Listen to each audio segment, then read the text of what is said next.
múltiples documentos de la Dirección Actuarial y de otras instancias advirtieron a las instancias superiores, sea gerencias, presidencia ejecutiva y junta directiva, sobre el debilitamiento sistemático del seguro de salud desde la perspectiva financiera desde el año 1996. La primera fuente que acredita ese debilitamiento continuado son las evaluaciones actuariales del seguro de salud, que, como les comentaba, es el documento oficial que, de acuerdo a la ley constitutiva, proyecta mediante técnicos actuarios especializados en estos temas los ingresos y gastos a partir de ciertos modelos de proyección a mediano y largo plazo. Desde el año 96, consistentemente, desde el año 1996 al 2008, fecha en que se suscitan los presuntos actos de corrupción que acá procederé a relatar, demostraban las evaluaciones actuariales que los presuntos responsables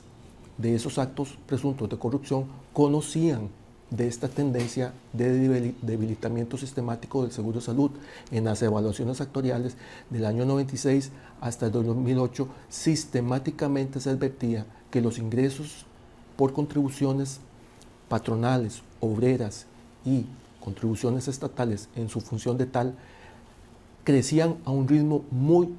inferior respecto al crecimiento de los gastos. Por ejemplo, la evaluación actuarial del año 2004 indica, abro comillas, se presenta una insuficiencia de recursos en cada uno de los años del periodo 2005-2009 en proyección. La tasa de cotización global de los afiliados se estima en un 14.8% y la prima promedio del gasto varía entre 15.73 y 15.96. El sistema financiero del seguro de salud requiere urgentemente el cumplimiento del pago de cada uno de los sectores contribuyentes y en especial de la Dirección General de Asignaciones Familiares en su programa de asegurados por el Estado para evitar la continuidad del desequilibrio financiero y así garantizar su sostenibilidad en el sistema. Pero no solamente a través de las evaluaciones actuariales, las autoridades superiores, gerencias, presidencia ejecutiva y junta directiva tuvieron conocimiento oportuno del debilitamiento sistemático de la sostenibilidad financiera del seguro salud. También consta que la auditoría interna, en su función auditora, generó al menos una decena de informes de auditoría en las que se advertía a estas instancias sobre la misma situación de alertar sobre la necesidad de tomar medidas correctivas ante el crecimiento acelerado de los gastos en relación con el crecimiento de los ingresos. En adición a los informes de la auditoría y a las evaluaciones anuales de la dirección actuarial, también otros estudios de entes distintos, de naturaleza diferente, advirtieron exactamente lo mismo sobre el debilitamiento sostenido en la tendencia que se llevaba y la que se proyectaba hacia mediano y largo plazo en lo que tiene que ver con la sostenibilidad del seguro de salud. Así sucedió con este documento realizado por el Ministerio de Salud, que consistió en un análisis del sector salud. Recordemos que el Ministerio de Salud es el ente rector de este sector y en uno de sus capítulos dedicado al financiamiento de los seguros sociales se conformó una comisión interinstitucional con la participación de funcionarios de la dirección actuarial que evidencian en este gráfico que me permito señalar cómo efectivamente la proyección de los gastos muestra una tendencia exponencial, mientras que la de los ingresos muestra una tendencia decreciente. Obviamente la brecha que se genera es un déficit, o sea que los gastos superan en cuanto a tasas de crecimiento a los ingresos y eso genera faltantes de efectivo para poder financiar la operación del seguro de salud. Así lo evidenciaron Gustavo Picado Chacón en ese momento, 2002, funcionario de la Dirección Actuarial, y Guillermo López Vargas, subdirector actuarial, funcionarios que interesa señalar en este momento que conocían desde este tiempo y a través de informes de auditoría y de evaluaciones actuariales de esta situación de debilitamiento sistemático del seguro de salud. Asimismo, otro estudio es el que realizó el actuario Rodrigo Arias López en el 2004, donde también evidencia que en el mediano plazo habría un faltante enorme de efectivo por el crecimiento exponencial de gastos en relación a los ingresos. Ya en el 2006, cuando asume una nueva administración de gobierno, en este caso el doctor Eduardo Dorian Garrón, se genera de parte de la presidencia ejecutiva la intención de realizar un plan estratégico del 2016 hacia el año 2025. Y como insumos para ese plan se conformó una comisión de muy alto nivel en diferentes ramas del quehacer del seguro de salud. En el caso que nos ocupa acá de la sostenibilidad financiera, participamos varios funcionarios para elaborar un diagnóstico sobre la situación financiera del seguro de salud que sirviera de insumo a este plan estratégico de una caja renovada al 2025. En este estudio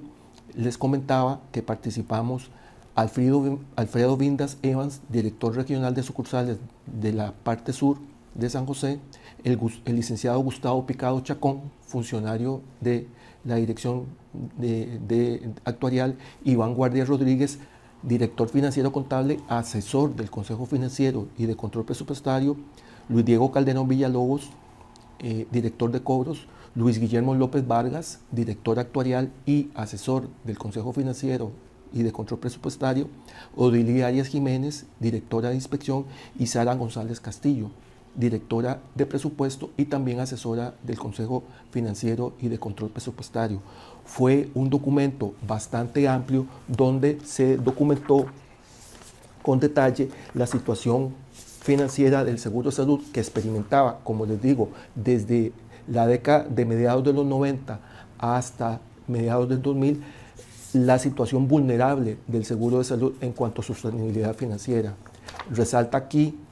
los nombres de las participaciones de Gustavo Picado Chacón, Iván Guardia Rodríguez, Luis Guillermo López Vargas y Sara González Castillo, porque pese a que reconocieron en este documento y, como les comentaba, en este documento del Ministerio de Salud, Gustavo Picado Chacón y Guillermo López, sobre esta situación real de tendencia de crisis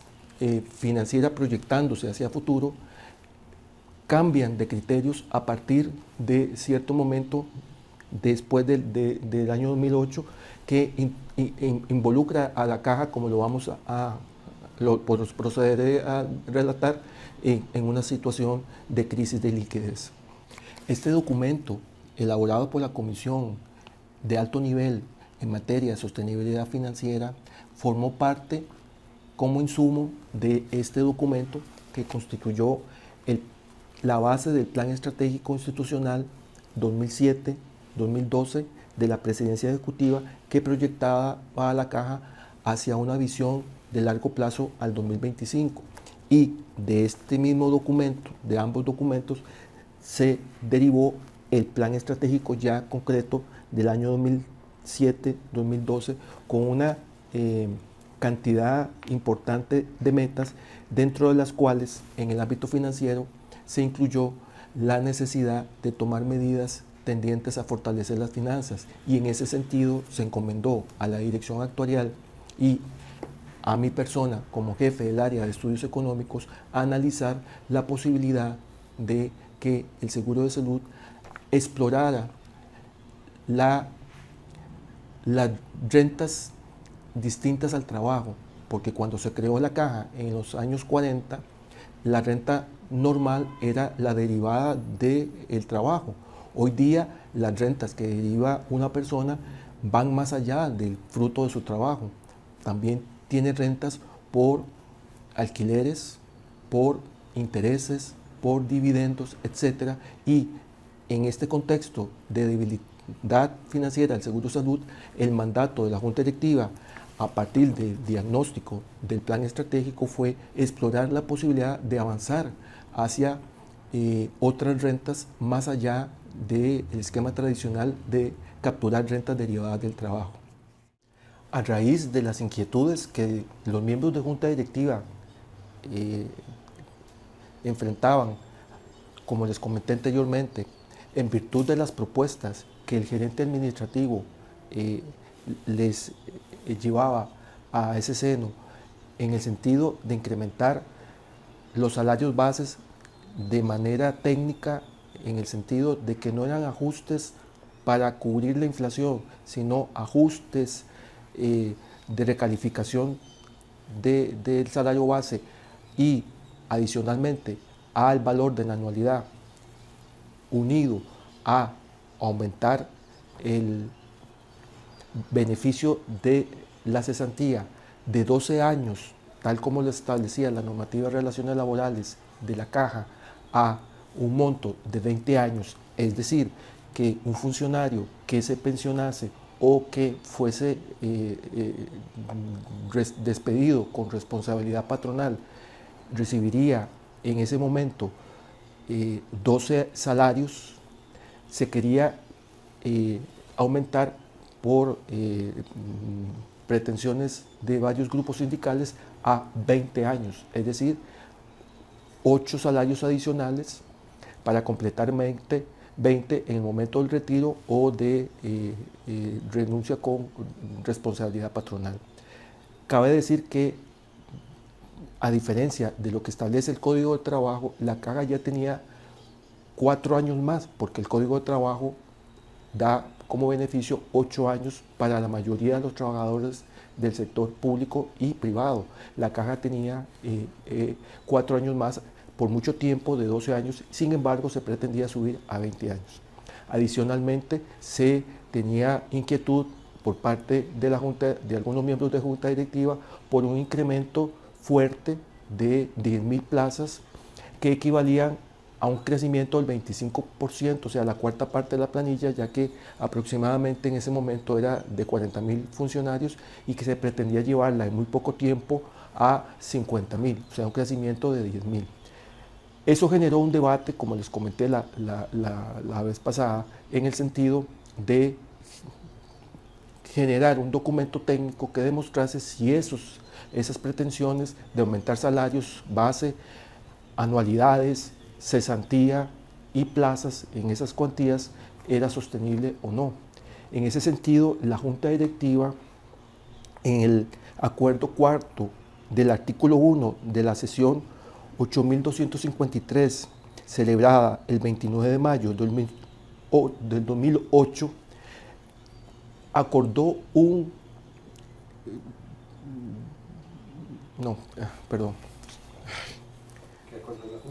si es que acordó un acuerdo, entonces no iba a decir así. Adoptó un acuerdo. Entonces. Dígame otra vez la fecha. Sí. En ese sentido, en la sesión del 29 de mayo de 2008, concretamente en el artículo primero, acuerdo 4, la Junta Directiva adoptó un acuerdo magistral que, por su importancia, procedo a leer a continuación. Abro comillas. Acuerdo cuarto. Instruir a la Administración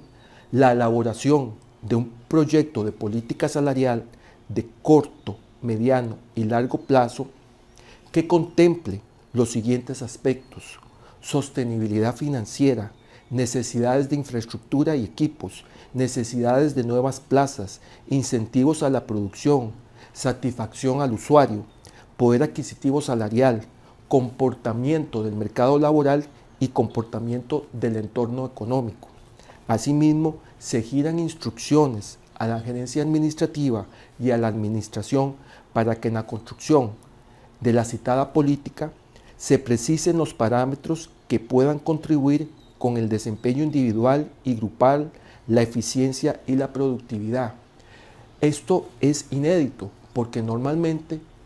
años hacia atrás, del 2008, la costumbre era hacer una política de salarios para el año concreto y no de corto, mediano y largo plazo que contemplara todos estos aspectos, que en el fondo lo que la Junta está diciendo es que, como les comenté anteriormente, estamos en un entorno económico adverso a raíz de la crisis que se genera a partir de 2007 en Estados Unidos en el sector de la vivienda por las hipotecas subprime, que contagia al mercado financiero y contagia a Europa y se traduce en una caída de exportaciones en América Latina, concretamente en Costa Rica, adicionada a una desaceleración del sector turismo y de la inversión extranjera directa, lo cual se traduce en una grave crisis de desempleo en el sector privado que repercute en los ingresos por contribuciones obreras y patronales del sector privado. Como les comenté anteriormente, en tan solo unos meses la planilla del sector privado cayó en 50,000 trabajadores y eso afectó los ingresos por contribuciones al Seguro Social. Entonces la Junta Directiva lo que está diciendo aquí es, si se pretende aumentar los salarios bases más allá de la inflación, vía ajustes o recalificaciones, si se pretende aumentar el valor de las anualidades y al aumentar el salario base por los efectos de los pluses salariales encadenados porcentualmente al salario base, generan un crecimiento mayor en materia salarial, aunado a 8 años más en el beneficio de cesantía de 12 a 20, más un incremento de las plazas, tenemos que tener la certeza a través de este documento de corto, mediano y largo plazo, que las proyecciones en esos plazos garanticen que lo que se va a gastar, si se aprueba en estos temas salariales y de plazas, no repercuta, como lo dice acá, en temas de necesidades de infraestructura y equipos, en necesidades de temas como los suministros, etcétera. Todo lo que, en adición al recurso humano, contribuye a dar la prestación de los servicios de salud. Entonces, para eso se tenía que, como bien lo dice aquí, analizar el comportamiento del mercado laboral, que estábamos observando incrementos en el desempleo en el sector asalariado privado y también en el independiente privado, y todo el tema de la producción nacional que estaba siendo afectada concretamente en estos sectores que les indicaba. Entonces, la Junta Directiva, mediante el oficio GA 24.604 del 2008, del 5 de junio de 2008, le traslada este acuerdo al licenciado Guillermo Barcagüero, en ese entonces director de Recursos Humanos, y al licenciado Luis Guillermo López Vargas, subdirector actuarial, que, como les comentaba, forma parte del Consejo Financiero de Control Presupuestario, que tiene que ver con la sostenibilidad del seguro y que tiene que advertir de estos temas en el Consejo Financiero y de Control Presupuestario para tomar decisiones correctivas en ese sentido, y entonces tenía que informar sobre esta política. El licenciado Guillermo López, que es mi superior inmediato, me traslada este acuerdo para que, como jefatura del área de investigación económica de esa dirección actuarial, mi persona ejecute este acuerdo, o sea, realice la política salarial en los términos acordados por la Junta Directiva. Eso me llega a mis manos a principios de junio del 2008, y cuando veo que se necesita analizar la crisis económica, que resultó ser tan grave como para ser considerada la recesión económica mundial más aguda, solo superada por la recesión de los años 30, y cuya característica principal era la incertidumbre que se tenía en cuanto a su duración. Se sabía claramente que iba a ser una recuperación muy lenta, pero no se tenía certeza de cuándo iba a terminar en ese proceso tan paulatino de recuperación por lo severo que fue este fenómeno económico.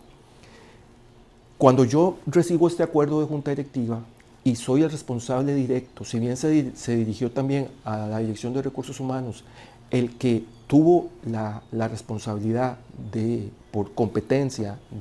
también de análisis económicos del mercado de trabajo y de los problemas económicos que afectan las finanzas de los seguros, fue mi persona. Y como observé que tenía que contemplarse la infraestructura, los equipos, incluyendo los equipos médicos de alto valor, como un acelerador lineal, que se tenía que proyectar su compra y que son equipos altamente onerosos, la creación de plazas para especialistas, las conformaciones de VAIS. Obviamente, yo me vi en la necesidad, con autorización de mi superior, don Guillermo López, de conformar una comisión intergerencial y multidisciplinaria para que nos abocáramos a hacer el trabajo en los términos que acordó la Junta Directiva, como les digo, de una manera magistral, para poder determinar si estos gastos desplazaban los otros conceptos no salariales que igualmente importan para la prestación de los servicios, como son los equipos, los suministros médicos. Los miembros de esta comisión intergerencial y multidisciplinaria que conformamos para cumplir con este acuerdo de Junta Directiva, en la que participaron funcionarios especializados en materias de recursos humanos, en finanzas, en ingeniería, prácticamente en temas de equipos, en el área médica, economistas. Nos reunimos asiduamente desde junio hasta octubre del año 2008, elaborando lo que llamamos el diagnóstico inicial, el punto de partida, cuál era la situación en materia de empleo y de remuneración al factor trabajo de la Caja del Seguro, que hemos indicado tiene un régimen de salud y un régimen de pensiones, con la característica de que por su naturaleza el seguro de salud es mano de obra intensiva. En ese momento, de 40.000 aproximadamente funcionarios, de una naturaleza muy heterogénea, muy distinta. Tenemos personal en el área médica, tenemos personal en servicios generales, tenemos personal administrativo, tenemos personal profesional, no profesional, de diversa composición, con grupos ocupacionales y subgrupos ocupacionales muy diversos, y en cuanto a magnitud, solo superados por la planilla del Ministerio de Educación, o sea que el Seguro de Salud es el ente que más trabajo genera en el país, luego del Ministerio de Salud en el ámbito público. Hacer esta política salarial para 40.000 trabajadores tan diferentes implicó un análisis desde el inicio de cómo se conforman, cuánto es el gasto por cada grupo y su grupo ocupacional, los pluses salariales de cada grupo, los vínculos que tienen con leyes afines. Por ejemplo, nos percatamos que el grupo de profesionales en ciencias médicas, si bien es una minoría en relación con otros grupos, es el grupo más oneroso, pero que desde el punto de vista salarial la Caja no tiene autonomía sobre ellos, porque por una ley que data de muchos años atrás está vinculado a disposiciones que emanan del servicio civil. Las resoluciones del servicio civil en materia salarial que tengan que ver con profesionales en ciencias médicas, las Cajas las tiene por ley que acatar, porque son vinculantes. Y en ese sentido nos abocamos a analizar, nos percatamos de varios hechos, de las características principales que caracterizan al recurso humano de la Caja.